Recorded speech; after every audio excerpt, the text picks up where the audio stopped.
আটটা নটা বেজে গেল, এখনো ঘুম থেকে ওঠার নাম নেই। জমিদারের মেয়ে যেন। আমার যদি সব কাজ করতে হয় তাহলে ছেলেকে বিয়ে দিয়ে লাভ কি আমার? দাও মা, আমাকে দাও, আমি কাজটা করে দিচ্ছি। কোনো দরকার নেই, আমি করে নিচ্ছি। তোর যেহেতু কাজ করার ইচ্ছে থাকতো, তুই আটটা নটা অবধি ঘুম থেকে উঠতিস না, আরো তাড়াতাড়ি উঠতিস। কোনো বাড়ির বউ এত বেলা অবধি ঘুমোয় না।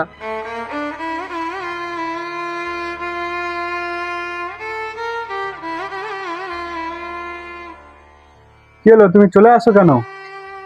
মা না আমার সাথে খুব খারাপ ব্যবহার করেছে। মা বয়স্ক মানুষ, না হয় দুটো কথা বলেছে তাই বলে চলে আসবে? যাও, মার সাথে কাজ করে যাও। ঠিক আছে, আমি যাচ্ছি।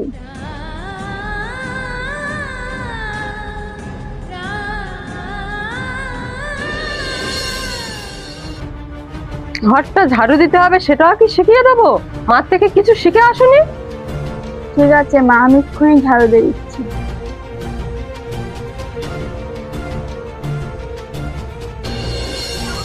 হ্যাঁ বাবা, বলো। আরে মা, কেমন আছিস তুই? ভালো আছি। তোর বাড়িতে সবাই কেমন আছে? বাবা, আমার শাশুড়ি মা না আমার সাথে খুব খারাপ ব্যবহার করে। আরে মা, এটা নিয়ে তুই কষ্ট পায় না, শ্বশুর বাড়িতে সবাই এমনই হয়। তোর শাশুড়ি মা বয়স্ক লোক, দুটো কথা বললে কিছু মনে করিস না। ঠিক আছে বাবা। কোথায় যাচ্ছ তুমি? এই সবে তো এলে। আমি কোথায় যাচ্ছি না যাচ্ছি তোমাকে জানিয়ে যাব নাকি? আমি তোমার ঘরের বউ। তো কি হয়েছে? ঘরের বউ বউয়ের জায়গা থাকবি, সব কথা না গোলাতে যাবি না। তুই তোর জায়গা থাক, আমি আমার জায়গায়। আমি কি করব না করব তোর কাছে বলে যাব না। বেশি বকিস না, যা এখান থেকে।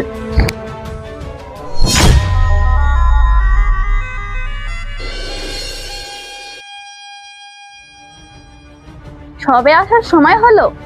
আমি কখন যাব কখন আসবো তোর কাছে কৈফিয়ত দেবো নাকি? ভবিষ্যতে আমাকে জিজ্ঞেস করবি না। যদি জিজ্ঞেস করেছি চৈরে পার্টি লাল করে দেবো বলে দিলাম। শোনো, তুমি যদি আমার সাথে এইরকম ব্যবহার করো তাহলে আমি আর থাকতে পারবো না বলে দিলাম। তা জানা কোথায় যাবি?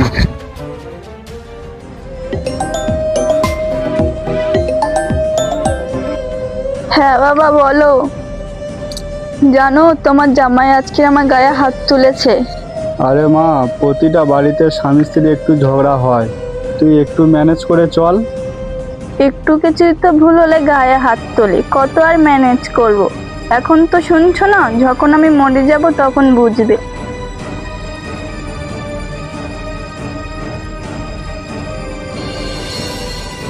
আরে বসে আছিস কেন এখন ওখানে? ভাত খাবো, ভাত দিবি চ। আরে কথা কানে যাচ্ছে না? নাটক কম কর, এরকমই অনেক নাটক দেখেছি।